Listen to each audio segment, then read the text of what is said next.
Il mio assistito non è scappato, non c'era una pena da eseguire, non gli è stato notificato nulla, poteva fare quello che riteneva opportuno. Sulla vicenda del rilascio per un errore burocratico del quindicenne che nel marzo del 2021 accoltellò a Mogliano Veneto Marta Novello, interviene il difensore del minorenne, l'avvocato Matteo Scussat, a cui non sono piaciute, dice, certe sfumature, certi sottintesi nelle parole di chi in queste ore ha commentato il caso. Il giovanissimo aggressore di Marta è stato rimesso in libertà a Napoli per la mancata notifica della comunicazione di trasferimento dal carcere a una comunità. Scaduti i termini di custodia cautelare, ha potuto lasciare la struttura e a quanto pare anche il paese. Si troverebbe a Londra con la madre che lavora lì come cuoca.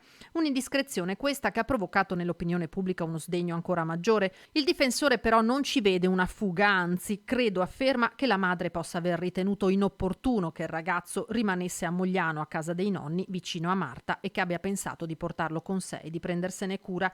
Nella piccola località di Marocco i due giovani abitano in effetti a una distanza di poche centinaia di metri e sarebbe stato difficile non incrociarsi.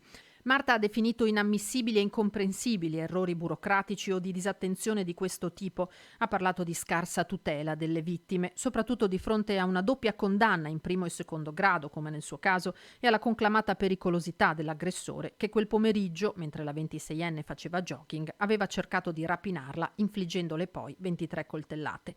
L'avvocato Scussat si appella tuttavia al principio di garanzia che lo si voglia o meno conclude. Il mio assistito va considerato non colpevole fino alla sentenza definitiva, vale a dire finché non si esprimerà la Cassazione a cui il legale ha presentato ricorso.